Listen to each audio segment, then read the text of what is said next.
Donc, nous allons commencer. Bon, les prochains nous rattraperont. Il y a encore quelques personnes qui arrivent. Donc, bonjour à toutes et à tous. Je suis ravie de participer donc à ce webinaire avec Martine de ChronoSub et de vous accueillir pour une petite fenêtre sur l'open access et sur sa gestion. Euh, je suis Estelle Saverson de KGL AQComs et je suis avec Martine de ChronoSub qui va présenter un petit peu et qui va vous faire aussi une petite démo sur ce webinaire. Bonjour Martine. Bonjour Estelle et bonjour tout le monde. Donc, Bon, c'est je te donne la parole pour oui, commencer et voilà, faire la petite introduction sur ChronoSub. On t'écoute. très bien. Merci pour l'introduction Estelle. Et bonjour et bon après-midi à tout le monde. J'espère que vous avez passé une bonne ascension, un bon long week-end. Et donc aujourd'hui, on va d'abord vous faire une petite introduction sur deux slides. Et après, on va aller faire une live démo, une démo live de trois modules essentiels de Chronosab.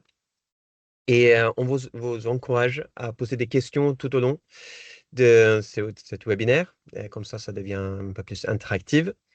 Et donc, vous pouvez poster vos questions dans le chat, je pense, ou dans un FAQ. Et Estelle, elle garde un œil là-dessus. Et comme ça, elle va m'interrompre. OK. Exactement, je Euh, suis là pour répondre à toutes vos questions. super. OK, très bien. Et donc, pour commencer, Chronosab. Euh, on va voir si mon écran fonctionne aussi. Il était aussi en vacances pendant ce long week-end. Euh, Si vous ne connaissez pas Chronosab déjà, notre focalisation, c'est d'aider les chercheurs ou les auteurs tout au long de leur parcours de publier leurs articles. Donc, on travaille étroitement avec des institutions, mais aussi des consortia, des subventionnaires et des éditeurs. Et on a tous le même problème tout au long de ce parcours, surtout lié avec l'open access. Et donc, pour faciliter pour les auteurs, on travaille beaucoup avec des autres partenaires pour avoir des intégrations et réutiliser les données au maximum. Et là où c'est pas possible, on travaille de plus en plus aussi avec l'IA ou l'intelligence artificielle, comme tout le monde. Donc, on a notamment la possibilité de scanner automatiquement des manuscrits et des factures des APC pour transformer ces données pas structurées à des données structurées sur la plateforme. Et comme dit, on fait ça, on essaye de faire ça d'une manière le plus automatisée possible tout au long de ce processus de publication. Et la plateforme de Chronosab est très modulaire, donc il y a 4 modules comme ici. Et donc, comme institution, on peut utiliser ce module complètement indépendamment des autres, ou on peut utiliser la plateforme entière si on préfère. Et aujourd'hui, on va se focaliser sur les trois premiers modules ici, avec le Journal Guide, euh, la gestion des APC et le monitoring des accords. Et ça, c'est surtout des accords transformatifs ou open access avec des réductions ou de discount. Si on commence avec le premier module, le Journal Guide, il sert à donner un peu la tranquillité aux chercheurs quand ils choisissent une revue scientifique pour leur manuscrit. L'idée, c'est qu'ils peuvent tout voir très rapidement à un seul endroit. Si il faut payer un APC, par exemple, ou si il y a un problème avec la politique des subventionnaires, euh, pour qu'il n'y a pas de problème après, une fois qu'ils ont choisi une revue scientifique. Et ça sert à plein d'autres choses aussi qui sont de plus ou moins importantes pour certaines institutions. Mais donc, certaines institutions essaient aussi d'éviter des éditeurs prédateurs avec ce Journal Guide. Après ce voyage au processus, il continue avec les APC. Et pour préciser ce module de gestion des APC, c'est surtout pour gérer les APC qui sont en dehors de cadre transformatives ou des accords open access. Donc ça permet d'avoir un aperçu à un seul endroit avec toutes ces demandes des APC et automatiquement évaluer selon vos propres critères. Par exemple, que l'auteur, corresponding author, est affilié avec votre institution, que le journal et ou les revues scientifiques, il est indexé dans DOAJ, par exemple, ou dans une certaine liste des revues, que la licence, c'est le bon, que c'est pas hybride, mais que Gold, c'est ça que vous voulez financer, entre autres. Et les institutions, comme institution, vous avez aussi la possibilité d'utiliser les plateformes pour automatiser les paiements directement vers les éditeurs. Donc, comme institution, vous pouvez avoir un ou plusieurs comptes, donc deposit accounts, où vous pouvez déposer de l'argent. Et après, nous, on utilise cet argent directement pour payer les APC que vous avez approuvés. Alternativement, vous pouvez avoir une notification automatique vers votre équipe de finance qui continue à faire le paiement, mais qui a cette évaluation automatisée. Et pour les chercheurs, c'est un peu plus simple. Ils n'ont pas besoin de remplir un formulaire qui est très exhaustif.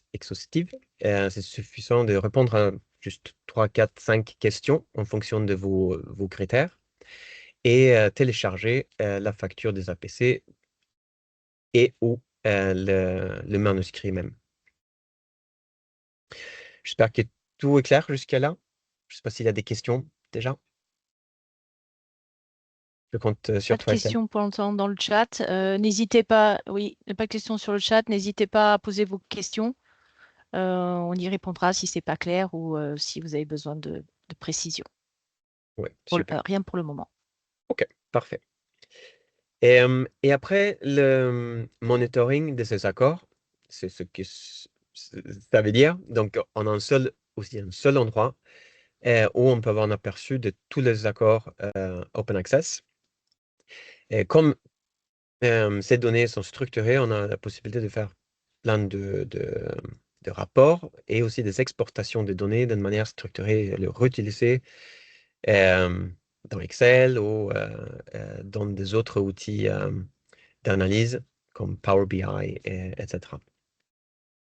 Bon, je vais juste mentionner le quatrième module. Ça sert à réutiliser ce manuscrit avec les métadonnées de ces articles qui sont du coup structurés pour automatiser le dépôt de full text.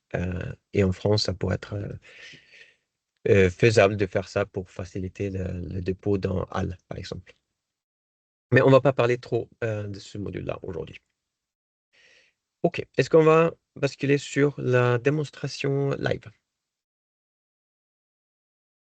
Très bien. Je pense que oui. Est-ce que tu peux peut-être préciser que tous ces modules euh, peuvent être séparés ou travailler tous ensemble? Voilà. Merci pour la précision. C'est exactement ça.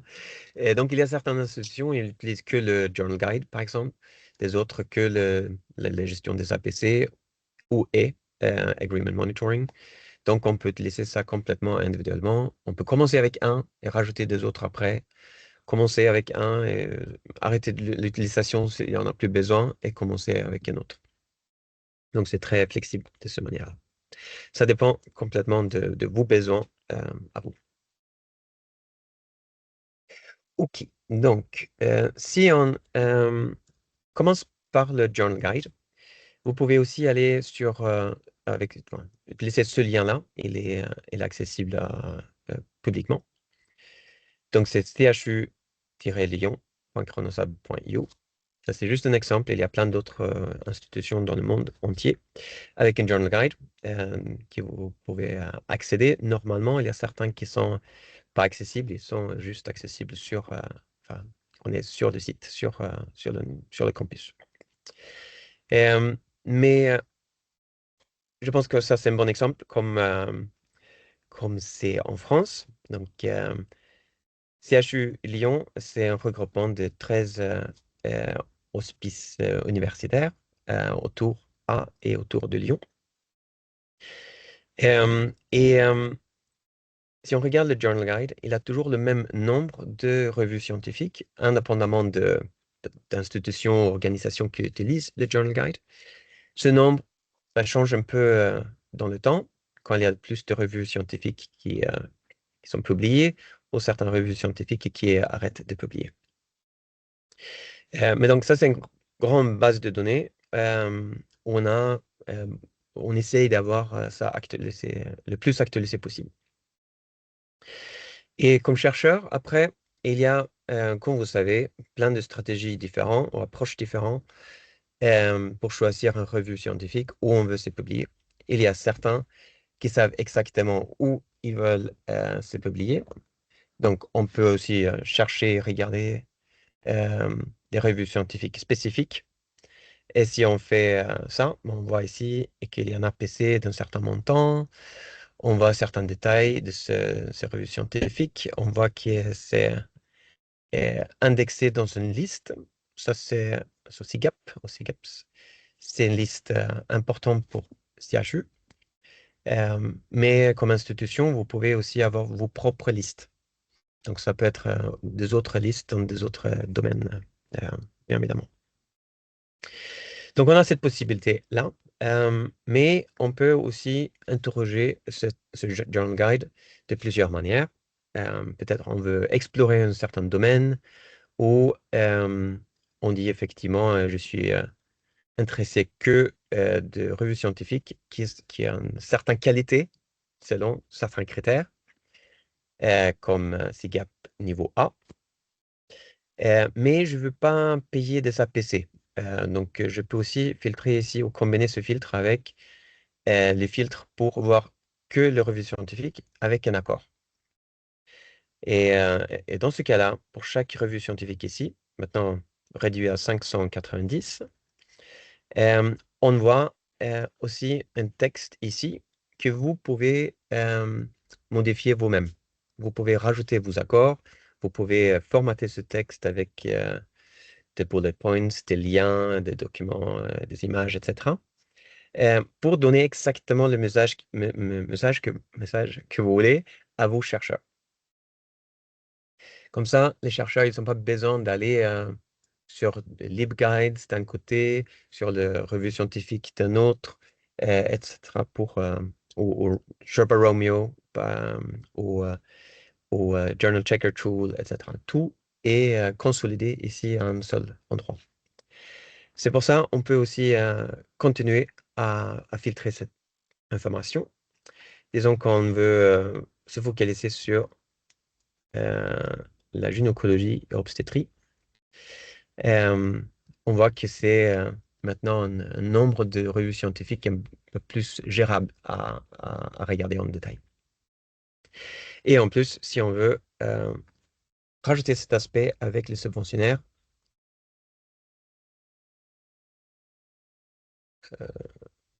on peut faire ça aussi. Et maintenant, on a nos revues scientifiques ici qui correspondent à notre domaine de recherche, notre niveau, enfin, la qualité en fonction de comment on le définit, où on n'a pas normalement besoin de s'inquiéter pour des APC, au moins il y a une réduction des APC parce que ça peut inclure les accords avec des Open Access Gold ou d'or. Et on voit aussi l'information si cette revue scientifique correspond à la politique de mon subventionnaire. OK. Est-ce que c'est relativement clair pour tout le monde comment il fonctionne le Journal Guide? Est-ce que vous avez des questions particulières? Comme vous l'avez vu, c'est très personnalisable. Comme l'a dit Martine, vous pouvez rajouter autant d'indicateurs pour vos chercheurs ou de liens qui permettent vraiment, comme pour ça que ça s'appelle Journal Guide, le guide des revues qui vous permet vraiment d'informer et d'aider vos auteurs à faire le bon choix. Mhm. Ouais, je viens d'ouvrir juste un autre exemple, comme ça vous pouvez comparer, voir ce qui est similaire et ce qui est différent. Vous pouvez aussi appeler le Journal Guide autrement, si vous voulez, mais vous voyez que c'est le même nombre de revues scientifiques ici. Les filtres sont personnalisables. Ici, on a par exemple ou des autres listes qui sont plus importantes pour cette institution-là. Et on peut aussi choisir de supprimer certains filtres si on ne veut pas les garder. OK, bon, j'espère que ça c'est relativement clair. Et je vais juste montrer l'autre côté des gestions des accords quand c'est log comme administrateur. Donc, on va revenir sur CHU. Et dans ce profil, moi, j'ai accès maintenant à certaines sections ici comme administrateur. Premièrement, Agreement Manager, c'est là où vous pouvez gérer vos accords. Si ça, c'est géré par Couperin, vous n'avez pas besoin de rajouter ces listes, mais vous pouvez modifier le message individuellement par accord. Donc, si on prend, je prends juste quelque chose par hasard, je prends close. Vous pouvez voir ici juste le nom de cet accord, le texte que vous pouvez formater aussi avec HTML, ou vous pouvez utiliser ChatGPT si vous voulez aussi pour le formater. Et vous pouvez saisir certaines données clés qui sont utilisées pour le module différent, en fait. C'est pas que pour le Journal Guide, mais c'est aussi utilisé pour la gestion des APC, pour qu'on ne paye pas un APC où il y a déjà un accord en place ou qu'on rate l'opportunité d'avoir une réduction sur l'APC. Donc, autant que ces critères ici là, sont remplis, le texte qu'on a rajouté ici va être publié pour toutes les revues scientifiques qui sont inclus dans l'accord. Donc, il faut que la date aujourd'hui est entre la date de début et la date de fin. Et il faut que la revue scientifique est inclue ici et que c'est votre institution qui est aussi associée avec l'accord. Le reste, c'est utilisé, comme dit, pour des autres modules et pour des autres fonctionnalités sur la plateforme. Donc ici, c'est assez simple. Si on veut rajouter un autre accord, on peut créer un autre accord complètement de zéro ou on fait une copie. Et comme ça, on crée un autre accord. On peut l'appeler comme on veut. Euh, et, euh, et on est déjà associé comme institution. Ici, on peut rajouter les revues scientifiques manuellement avec le nom ou le ISSN, par exemple. Mais on peut aussi supprimer tout cela et on peut rajouter des autres revues scientifiques qu'on a inclus dans son accord en simplement utilisant une liste de ISSN. Et après, cette liste de ISSN est matchée avec toutes les données sur ces revues scientifiques sur la plateforme. Et comme ça, on a rajouté un nouveau accord si on le sauvegarde, ce qu'on ne va pas faire dans ce cas-là. OK. OK, bon, j'espère que tout est clair pour cette partie-là. N'hésitez pas à poser des questions Mhm. sur cette partie ou avoir des précisions dans la Ouais, petite dans le chat ou dans le Q&A. parfait. OK, donc une fois qu'on a ces informations sur les accords, on peut, comme dit, les réutiliser pour plein d'autres choses. Entre autres, pour le monitoring de tous ces accords. Ici, si on choisit le Agreement Report, on a un aperçu de ces accords et avec quelques chiffres clés comme ça, mais surtout la possibilité de regarder chaque accord un peu plus en détail. Et dans ce rapport, vous pouvez aussi filtrer, trier, pardon, trier cette liste pour chaque colonne et après regarder de plus en plus de détails. Et ça, c'est normalement juste pour une seule institution. Dans cet exemple, on a rajouté des données pour plusieurs membres de Couperin. Parce qu'on peut aussi avoir un accès consortial et exactement comme on peut aussi avoir un accès individuel juste pour sa propre institution. Donc, au niveau consortium, on peut voir, du coup, on va avoir un aperçu comme ça avec la participation pour le nombre d'articles par institution pour cet accord. Et pareil, on peut aller un peu plus en détail et voir les données, les métadonnées qu'on peut aussi exporter dans Excel ici où on fait un rapport de toutes les métadonnées dans son profil. Et comme ça, on peut l'avoir dans Excel où on peut naviguer ici et voir un peu plus de détails sur chaque article. Donc, dans le rapport, on peut utiliser toutes les données qui sont directement ou indirectement associées avec les articles. Mais la question clé, c'est comment on peut avoir accès à toutes ces données. Donc, nous, on travaille avec une approche où on essaye d'utiliser le maximum de sources pour ces données.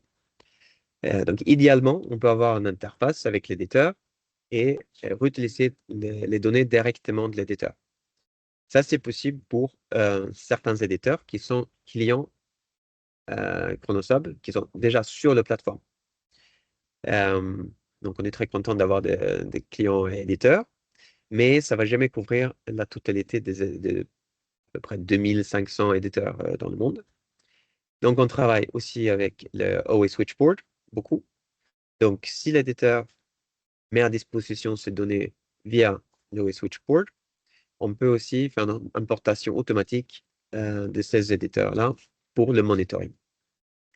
Et la troisième option, c'est un peu un plan B qu'on peut toujours utiliser, et c'est simplement de faire une importation de ces données. Et si on fait une importation des données, il y a une validation ici de toutes les données pour que on a une consolidation automatique et qu'on ne crée pas de doublons, par exemple, et que c'est associé correctement avec chaque accord et avec chaque organisation aussi pour que on puisse faire ce rapport d'une manière un peu plus granulaire.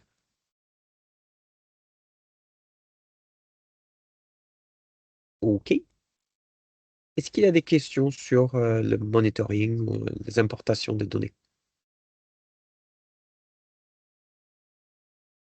Je ne sais pas si on peut aussi euh, permettre des questions en oral, en voix haute, s'il y a Non, il n'y quelqu'un a pas qui veut. de, il y a pas de question. Bah, non, il n'y a pas de question Oui? pour le moment. OK. OK. Bon, très bien. Est-ce qu'on va continuer avec la gestion des APC pour vous donner un Oui, aperçu très bien. de ce module aussi? OK, très bien. Donc, si on bascule maintenant sur ce qu'on appelle Demo University, vous voyez ici que je suis logué ou connecté comme administrateur pour cette université des démonstrations. Et, euh, et j'ai accès à un Approval Dashboard. Et ce Approval Dashboard permet d'avoir un aperçu de toutes les demandes de paiement des APC sous Pending Approval. Et ce que vous avez déjà approuvé ou rejeté, vous retrouvez sous chaque section ici. Et si on regarde les détails de chaque demande des APC, vous pouvez voir ici certains critères qui sont évalués automatiquement pour vous. Donc, vous n'avez pas besoin d'aller regarder vous-même. C'est ce revue scientifique qui est indexé dans OIJ, au Scopus ou dans une certaine autre base de données ou liste. Si c'est Gold ou Hybrid, il y a beaucoup d'institutions qui travaillent avec des limites sur les APC. Certains qui payent uniquement jusqu'à cette limite ou ils payent uniquement si c'est en dessous de cette limite, ce qui est assez différent.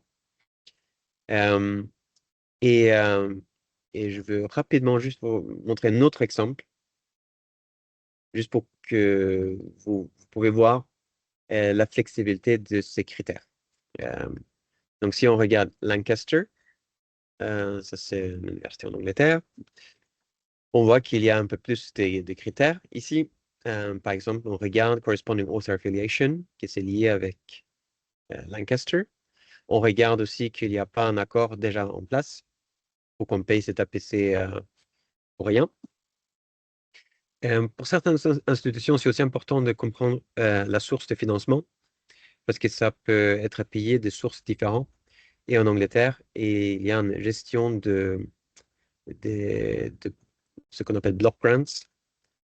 C'est pour ça, ici, on voit que cet article-là, il est payé d'un certain compte pour ce block grant de, de subventionnaire qui fait partie des UKRI.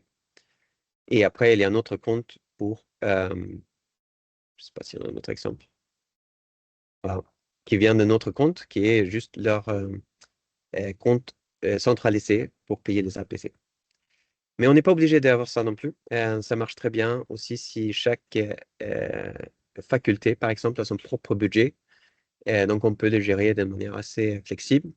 Et les workflows et des choses comme ça sont un peu, souvent, très différents d'une institution à l'autre.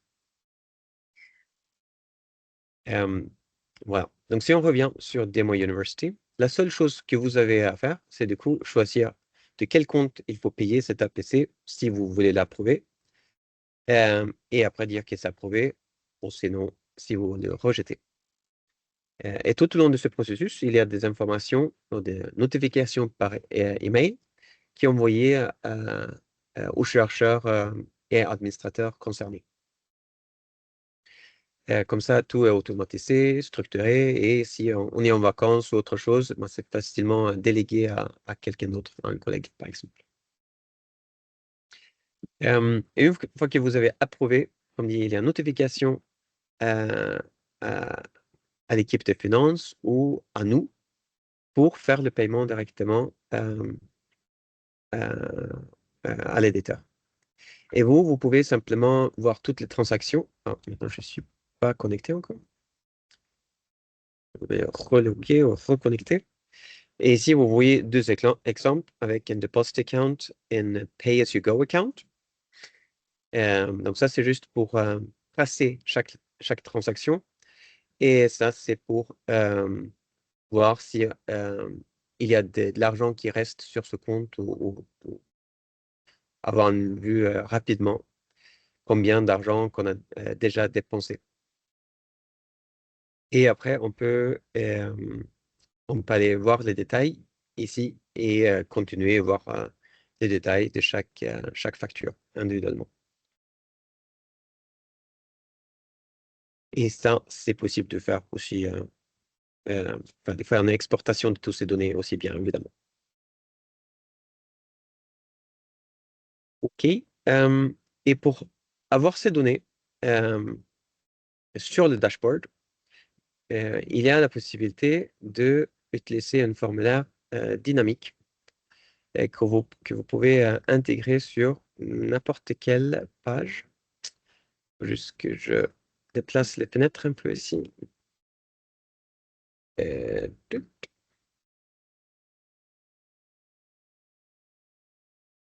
Donc ici, vous voyez un exemple de ce formulaire.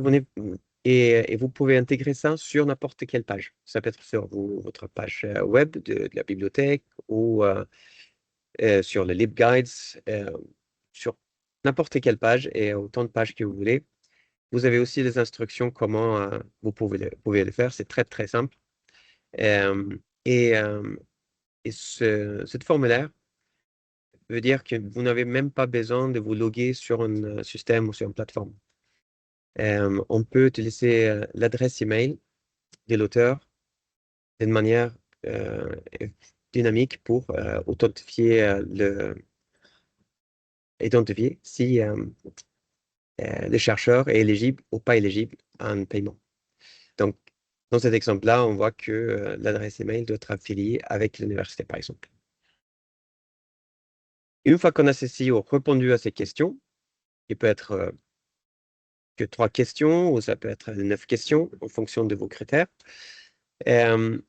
l'auteur reçoit ou l'administrateur reçoit une notification où on est demandé de juste valider les données. Comme il y a beaucoup de choses qui sont scannées, par exemple, si on télécharge la facture de RPC, comme vous savez, l'IA, il n'est pas parfait, il n'y a pas de garantie. Donc, on demande au chercheur ou à l'administrateur de valider que les données sont correctes. Donc, on a toujours une possibilité de validation, de correction. Et comme ça, c'est assez contrôlé, semi-automatisé. Et pour un auteur, ça prend à peu près entre 2 et 3 minutes de faire cette demande de subvention qu'on peut utiliser de manière assez flexible après. Donc, je pense qu'avec ça, on a grosso modo fait le tour, au moins pour vous donner un petit aperçu de ces 3 modules sur Chronosub. Donc, je ne sais pas, Estelle, s'il y a des questions ou si tu veux parler un peu des autres possibilités de joindre la plateforme. Non, il y a pas de questions pour le moment. N'hésitez pas, hein, si vous avez besoin de précision, comment ça marche. Par titre d'exemple, euh, dans certains accords que vous avez sur la France, qui sont des accords nationaux ou des accords couperains, cet outil vous aide vraiment à orienter vos chercheurs, surtout pas pour pas recevoir, par exemple, dans certains accords, pas recevoir de facture. C'est toujours de l'administratif de votre côté et c'est effrayant pour les auteurs. Alors que si vous avez vos propres filtres, vous savez que, par exemple, vous pouvez centraliser les informations et leur dire de avoir une adresse institutionnelle pour déposer le manuscrit, éventuellement, relier donc au Journal Guide avec toutes les informations de l'accord qui est en cours. Ça, c'est une réalité que beaucoup d'entre vous ont des fois sur des accords sur la France. Voilà, c'est juste ce que je peux dire en termes d'expérience. N'hésitez pas aussi à partager vos expériences et vos difficultés dans le chat sur la gestion de vos APC et sur la communication avec vos auteurs.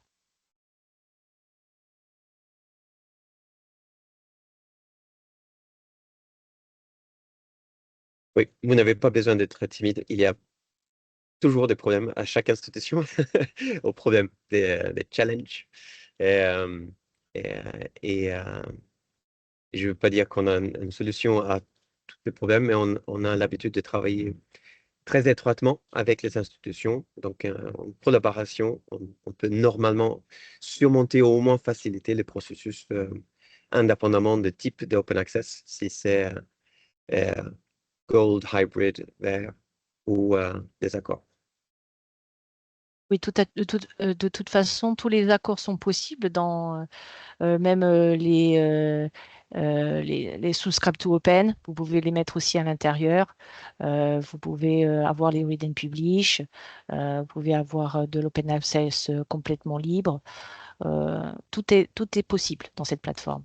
Et vous avez la gestion de voir les APC payer et pouvoir optimiser votre budget. Et je pense que dans la période budgétaire que vivent les bibliothécaires français, je trouve que c'est quand même important que vous ayez des données fiables, que ce soit de différentes sources, comme il a dit Martine, mais aussi vous pouvez à tout moment demander aux éditeurs de vous transmettre donc vos données de publication et très rapidement, elles peuvent être sur la plateforme. Oui, très bien. Et vous pouvez aussi, bien évidemment, échanger avec CHU Lyon et des autres utilisateurs de plateformes euh, pour comprendre un peu mieux aussi comment ils sont en train de structurer leur processus et faciliter ce travail pour nous tous ensemble. De toute façon, si vous avez envie d'en savoir plus, on peut faire une démonstration particulière personnalisée pour votre institution à tout moment, c'est très facilement. Et on peut aussi vous offrir un essai où vous pouvez prendre en main la plateforme avec l'équipe de Martine qui est là pour vous soutenir à chaque étape. Pour le moment, pas de questions, Martine. Bon, j'espère que c'était assez Est-ce que clair tu as, du coup. Oui. est-ce que tu as des précisions éventuelles à partager? Non, je pense que si c'est clair pour tout le monde, tant mieux. On peut aussi partager euh, euh, la présentation pour tout le monde qui aimerait avoir la présentation complète. Là, on a juste montré deux pages ou deux slides. Euh, et comme Estelle avait dit, on peut aussi avoir des rendez-vous individuels et regarder votre situation un peu plus en détail euh, et organiser ensuite un essai gratuit. Bah, écoutez, s'il n'y a pas de questions, on va se quitter, mais pour se retrouver bientôt, je l'espère. Donc, je voulais juste vous remercier pour votre participation. Si vous souhaitez en savoir plus sur ChronoWeb, n'hésitez pas à me contacter ou contacter Martine directement. Et on sera là pour vous accompagner et répondre à vos questions. Voilà, en vous souhaitant une très belle journée. Super. Merci beaucoup à tout le monde. Très bonne journée à vous.